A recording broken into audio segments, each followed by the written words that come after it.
네, 양승태 대법원 사법농단 의혹을 세상에 알리면서 사법개혁의 신호탄을 쏘아 올리신 분입니다.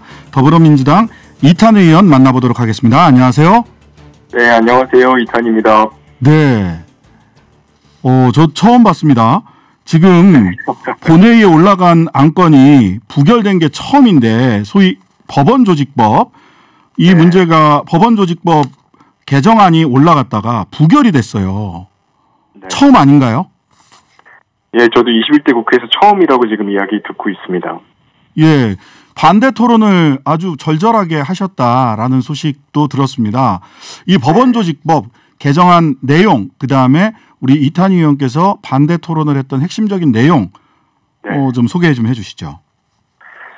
예, 일단 사실 저도 예상하지 못한 결과인데요. 저는 그냥 역사에 기록을 남긴다 이런 심정으로 반대 토론을 했는데 네네. 예상외로 4표 차이로 이제 부결이 되는 상황이었고요. 4표 차요. 네, 그래서 저도 사실은 정말 마음 비우고 내 소신 밝힌다 이런 마음으로 했던 건데 많은 의원님들이 동참해 주셔서 다행스러운 결과가 나왔고요. 네네. 내용을 말씀드리면 이제 이 법안은 현행법을 좀 바꿔서 법조 일원화를 퇴행시키는 법안이었어요. 네네. 그러니까 지금 현행법에 따르면 변호사 경력 10년을 있어야 판사로 그렇죠. 임용될 수 있게 돼 있거든요. 네네. 그런데 이거를 이제 1심 판사, 2심 판사를 쪼개서 1심 판사는 5년, 2심 판사는 10년 이렇게 해서 1심 판사 5년 하고 나서 2심 판사를 승진하는 구조로 바꾸는 이런 법안이었습니다. 네. 근데 이제 법조 일원화라고 하는 거, 그 다음에 10년의 의미가 뭐냐, 10년을 5년으로 줄인다는 것의 의미가 뭐냐, 청취자 여러분들께서 궁금해 하실 텐데요. 법조 일원화가 뭔지부터 좀 잠깐 설명을 해주시죠. 그러니까 쉽게 말해서 이런 거예요. 기존에 우리나라는 이제 법원 순혈주의, 법원 관료주의 국가다 이런 비판이 많았어요. 그렇죠. 이게 왜 그러냐면 판사를 필기 시험으로 뽑고 또 판사를 법원이 자체적으로 뽑아요. 네, 맞습니다. 사회 제세력이 모여서 협의해서 뽑는 게 아니라 판사들이 그냥 후임 판사들을 뽑는 거죠. 네. 이런 방식이다 보니까 판사들의 바람직한 상이라고 하는 게 좀 굉장히 구태스러운 모습이었어요. 좀 풀어서 말하자면 시험 성적 잘 받고 손 빠르고 법원장, 대법원장 말 잘 듣는 사람, 세상 물정 잘 모르는 사람, 이런 게 판사들의 상이었거든요. 그러니까 이제 이거를 바꾸려고 법조 일원화라는 제도를 도입한 거예요. 그래서 법조 일원화 체제 하에서는 변호사로서 다양한 사회적, 직업적 경험을 가진 사람들, 그래서 이제 사회와 인간에 대한 이해가 깊은 사람들, 이런 사람들을 판사로 뽑는 거죠. 그러기 위해서 법조 일원화 제도를 도입하고 판사 경력, 이제 임용 지원을 하려고 한 변호사 경력을 10년을 요한다 이런 제도를 2011년에 여야 합의로 도입했던 거예요. 그렇죠. 사개특위에서 합의를 맞습니다. 해가지고 그렇게 제도화했죠. 예. 그렇습니다. 그런데 이제 이번에 김명수 법원행정처에서는 이렇게 해서는 본인들이 생각하는 우수 인력들이 안 들어온다라고 해서 이제 5년으로 1심 판사는 바꾸고 승진 구조를 다시 만들려고 했던 겁니다. 근데 제가 비판했던 내용은 김명수 행정처가 말하는 우수 인력이 뭐냐. 예, 그렇죠. 따옴표 우수 인력이 뭐냐. 맞습니다. 네. 그런 내용을 봤더니 대형 로펌 출신 판사, 김현장 출신 판사, 그다음에 이제 로클록으로 법원 내부에서 점지된 판사들 이런 사람들을 우수 인력으로 보고 있다는 거죠. 그건 법조일원화 취지가 정반대거든요. 그래서 이건 법원 개혁의 후퇴다. 하고 주장을 하고 반대를 했습니다. 그러니까요. 전에 한번 보면 이 외부에서 변호사 생활을 하다가 또는 검사 생활을 하다가 판사가 되는 것에 대해서 이렇게 표현을 하더라고요. 판사님 몇몇 분이 오염된다. 이렇게 표현을 하실 정도로 본인들의 굉장한 순혈주의를 굉장히 우수 인력으로 이루어진 소위 따옴표 우수 인력으로 이루어진 순혈주의를 유지하는 게 사법부의 독립성을 지키는 길이다라고 생각을 하셔서 이 토론이 잘 안 되더라고요. 이렇게 오염된다. 외부에서 들어오신 분들을. 사회자께서도 말씀하시면서 좀 약간 기가 막히다는 헛웃음이 나오시는 것처럼 맞습니다. 대부분 국민들이 그것에 공감을 안 하세요. 그러니까 오히려 판사들이 세상 물정 모르고 시험 성적만 좋은 사람들로 가득 차다 보니까 자꾸 이번 6월달에 강제징용 손배 각하 판결처럼 맞습니다. 탁상공론으로 가득한 판결들이 나오는 거거든요. 네네네. 이런 거를 바꾸자고 하는 논의는 이미 20년, 30년 된 논의입니다. 네. 그렇게 해서 만든 법안을 이번에 단 3개월 만에 법원행정처 판사들의 입법 로비를 통해서 좀 무리하게 추진을 했던 건데 네네. 다행스럽게 부결된 상황입니다. 그러니까 이 3개월 만에 이 법안이 본회의까지 올라갔다라는 것도 참 이례적이에요. 굉장히 빠른 거 아닙니까? 특혜죠, 사실상. 법원조직법 개정안 자체도 3개월 만에 올라간 건 특혜다. 그래서 제가 오늘 반대 토론을 하면서 마지막에 네네. 이렇게 말씀드렸어요. 네. 지금 김명수 법원행정처의 현직 판사들, 네네. 대법관, 고등부장, 다른 지방부장들, 이런 현직 판사들이 이 법원조직법 개정안 입법 로비에 많이 동원됐거든요. 네. 이렇게 현직 판사들을 이용해서 여야 양당의 국회의원들한테 접근을 한다고 하면 그러면 양승태행정처랑 뭐가 달라집니까? 네.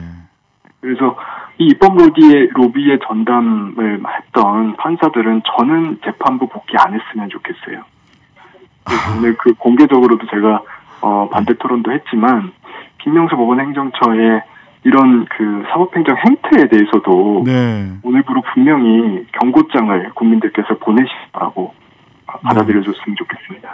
굉장히 엄중한 경고장이죠. 본회의에서 부결된 21대 국회에서 처음으로 여야 합의에 의해서 올라갔던 안이 부결이 됐다라고 하는 것은 사실 얼마나 큰 지금 현재 사법개혁에 대해서 굉장히 큰 의미를 지금 던져주는 거다라고 생각이 들어요. 근데 법원 쪽에서는 5년으로 줄여야 된다라는 근거로 법관이 과중한 업무 부담에 시달리고 있다. 재판 지연될 거다. 그러니까 빨리 5년 정도 경험한 분들이 빨리빨리 판사로 들어와서 재판을 빠르게 진행을 시켜야 될 거 아니냐 이렇게 주장하시던데 이 부분에 대해서는 어떤 말씀 주시겠습니까? 일단 팩트가 다르고요. 팩트가 다르다. 그러니까 예를 들면 2017년에 변호사 경력 5년을 가진 변호사들이 신규 판사로 임명된 비율이 6%였어요. 네. 2017년에. 그런데 2020년에 이게 84%로 급증하거든요. 그러니까 변호사 경력을 가지고 있는 사람들 중에서 판사 임명을 희망하는 변호사들이 아주 많습니다. 없는 게 아니에요. 근데 이분들이 법원에 지금 판사로 임명이 많이 못 되고 있는 이유는 법원에서 과거처럼 필기 시험으로 판사를 뽑으려고 하기 때문이에요. 법원 스스로 구태스러운 방식으로 판사를 뽑고 있기 때문에 판사 수급에 문제가 생기고 있는 것이지 이것이 변호사 경력하고는 아무런 관련이 없습니다. 네, 그렇다. 변호사 경력의 문제가 아니라 과거의 판사 충원 기준, 소위 따옴표 우수 인력 기준을 여전히 유지하고 있기 때문이다. 이런 말씀이십니다. 네, 제가 관련돼서 마지막에 2가지만 더 말씀드리고 싶은데요. 네네. 내년도 신규 임용 판사 8분의 1이 김앤장 출신입니다. 8분의 1, 서울의 8분의 1이 아니고 전국의 8분의 1이요. 전국의 신규 판사의 8분의 1을 하나의 로펌에서 충당하는 나라가 전 세계에 또 있을까요? 근데 이게 왜 그러느냐? 거듭 말씀드리지만 이제 필기 시험으로 판사를 뽑고 있고 또 법조 일원화 국가 중에서 필기 시험으로 판사 뽑는 나라 대한민국밖에 없습니다. 세상사가 다 필기 시험으로 해결되는 거는 아닌데. 자, 그렇죠. 어쨌든 역사적인 그 일을 오늘 벌이셨어요. 사실 지금 그 원내 지도부에서 우리 이탄희 의원님 눈여겨보고 있지 않을까 하는 생각도 드는데요. 여튼 저희들도 오늘 이탄희 의원님 이게 섭외하면서 그 역사적으로 법원 조직법이 개정이 되고 나면 그 다음 과제라도 한번 같이 이야기를 나눠보자라는 생각으로 이탄희 의원님 모셨는데 굉장히 역사적인 순간을 함께하는 기분입니다. 저희들도. 제 힘이라기보다는 다른 의원님들 또 국민들의 관심이 만들어낸 결과라고 생각합니다. 네. 자, 요즘 좀 주제를 바꿔서요. 요즘 현장에 특히 야간 중노동 현장, 새벽 배송 현장 이런 데 많이 나가 보신다고요? 나가 보니 어떠시든가요? 힘들더라고요. 힘들죠. 예.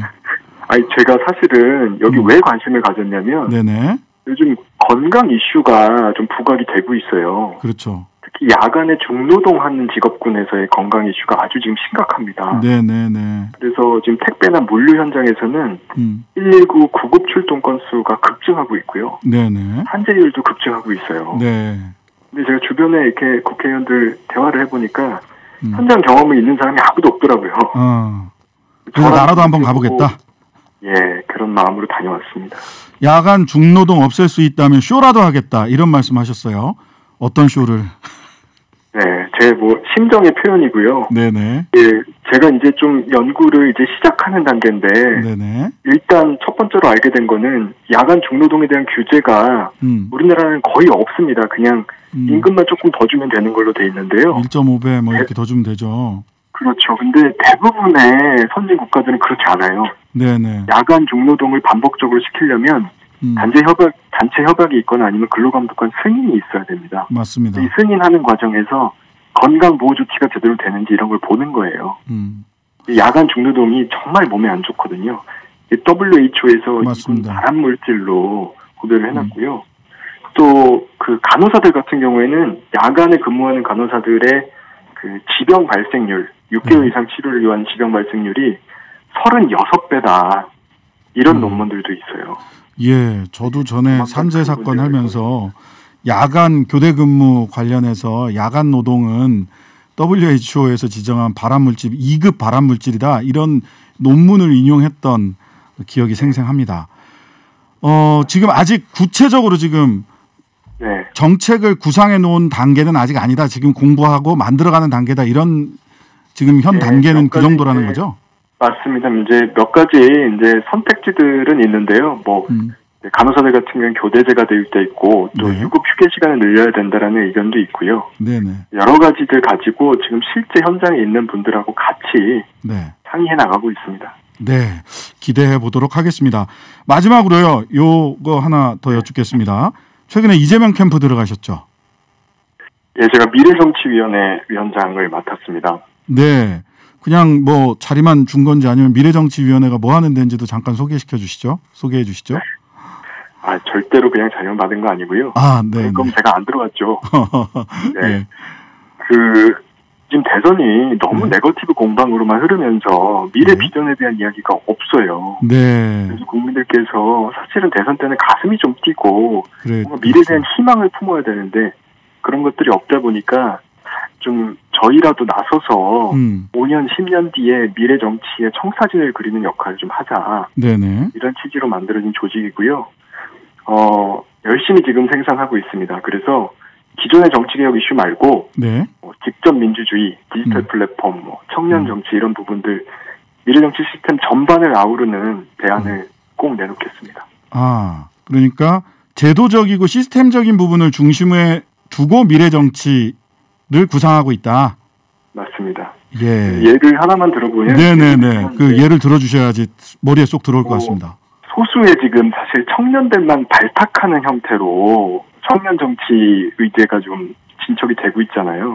그래가지고 뭐 어떤 사람들은 청년팔이다 이런 얘기도 하죠. 예. 맞습니다. 그래서 그렇게 하지 말고 권한을 부여하고 대규모로 집단적으로 청년들이 참여할 수 있는 그런 플랫폼을 제도 정치 안에 만들어보자. 이런 논의들도 저희가 하고 있고요. 또 그거 외에도 가령 이제 행정 데이터들이 지금 국민들이 사실 쓸 수 없는 형태가 되어 있어서 정보 격차가 많은데요. 이런 것들도 과감하게 오픈해서 국민들이 예를 들면 전국민 재난지원금 이런 거 작년 4월 달에 우리가 지급했을 때 어떻게 돈이 흘러가서 이게 경제 활성화에 어떻게 도움이 되는지 이런 데이터들도 다 공개를 해서 국민들이 직접 보실 수 있게 하는 그런 행정 혁신 방안도 논의를 하고 있습니다. 예, 청년에 국한된 것이 아니라 정말 미래 정치의 청사진을 제대로 한번 만들어 보겠다라는 그런 구상까지 오늘 이탄희 의원님께 들어봤습니다. 감사합니다. 네, 고맙습니다. 네.